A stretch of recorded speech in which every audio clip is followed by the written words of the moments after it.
हमने एक शिष्य को कहा, भाई ये छोड़ दे, पान क्यों खाता है, ये शराब क्यों पीता है, रोज कुछ ना कुछ कहे। एक दिन कहा, गुरुजी 8 दिन से लगातार आप कह ही रहे हैं छोड़ दो छोड़ दो, तो मैंने फैसला कर लिया है कि अब आपकी अवज्ञा करना ठीक नहीं है। गुरु जब बार बार कहें तो बात मानना चाहिए, हम छोड़ने के लिए तैयार हैं। मैं खुश हो गया, बोला क्या छोड़ेगा, बोला आज से आपको छोड़ता हूँ। हम ही को छोड़ के भाग गया, बताओ। हमने कहा शराब छोड़, हमने कहा बदतमीजी छोड़, वो कहा आप ही को छोड़ देते। बड़ा झंझट है आपके साथ रहने में, कुछ ना कुछ छुड़वाते ही रहते हो, हम आप ही को छोड़ देते। सारी दुनिया छूट जाए पर कृष्ण न छूटे, जगत रूठ जाए पर जगदीश न रूठे। और एक बात तो और कहते हैं कि एक बार जगदीश भी रूठ जाए, हरि रूठे गुरु ठौर है, पर गुरु रूठे नहीं कोई और। एक बार तो हरि भी रूठ जाए तो रूठ जाए, ठाकुर जी रूठ जाए। बोला हम तुमसे रूठ गए, बोला रूठ जाओ। अरे बोला तुम बेइज्जती कर रहे हो, बोला क्यों, बोला हमारे गुरु जी हमारे साथ, तुमको मना ले आएंगे, जाओगे कहाँ, बोला हाँ ये बात तो है, आना ही पड़ेगा। तुमने पुकारा रे हम चले आए, गुरु पुकारे और ठाकुर नहीं आए।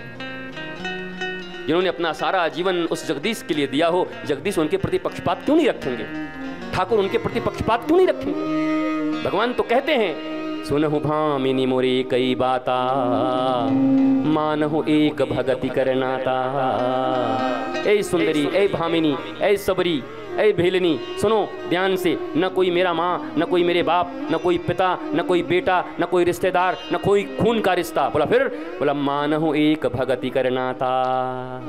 ए मैया सबरी, मैं जीवन में एक ही नाता मानता हूँ, भक्ति का नाता मानता हूँ। अब मेरी माँ जो तुम सब यहाँ बैठी हो, बताओ क्या भगवान किसी के रूप से, भगवान किसी के धन से, भगवान किसी के जाति पाति से, भगवान किसी के सौंदर्य से उनको अपना बनाते हैं ना, भगवान केवल भक्ति का नाता मानते। तो तुम्हारे हाथों में, सरकार से क्या मांगना है, भक्ति मांगो कि सरकार से, भक्ति मांगो, किससे मांगने जाओ बताओ। क्या कहें गुरुजी हम बड़े गरीब हैं इसीलिए भगवान हमारी तरफ देखते नहीं। कमाल है, भगवान कह रहे हैं ना हमको अमीरी से मतलब है ना गरीबी से मतलब है, हमको मतलब है मानहु एक भगति करनाता। तुम मेरे हो, तुम मेरे हो, तुम मेरे हो, तुम मेरे हो, बस ऐसी जिद्द हो एक ठाकुर जी के पास। भक्ति ज्ञान वैराग्य तीनों नृत्य करने लगे। उसके बाद एक कथा और आती है, कहते हैं आत्मदेव। बोला कौन कौन तरता है भैया, बोला भूत प्रेत पिशाच भी। भूत प्रेत का नाम लेते ही बड़ा मुश्किल हो जाता है अभी। भूत पिशाच निकट नहीं आवे, महावीर जब नाम सुनावे। और हमको तो आज तक भूत कोई पकड़ा नहीं, हम जरूर 2-4 भूत पकड़ लिए। हम तो जहां रुके एक आदमी कह रहे थे कि रात में हमको 2 बार भूत डरा दिया। हम कि भूत हमारे पास ले आओ, हम बहुत दिन से मिले नहीं उससे, भूत से। भूत माने पास्ट, भूत जीवन में क्या क्या घटा है, क्या क्या सोचे वही तुमको नचाते रहता। भूत बाबा भूत भूत। बाकी भूत सूत अगर होते भी होंगे तो छोड़ दो भाई, जिनके लिए होते होंगे। तुम तो महाराष्ट्र के लोग हो। महाराष्ट्र में नामदेव जी ने प्रेत से विट्ठल को प्रकट कर दिया। चंद्रभागा नदी के तट पर गए रात 12 बजे पानी लेने के लिए, कीर्तनियों के लिए। जब वहां पहुंचे देखो 25 फुट का एक सफेद आदमी खड़ा, हिया।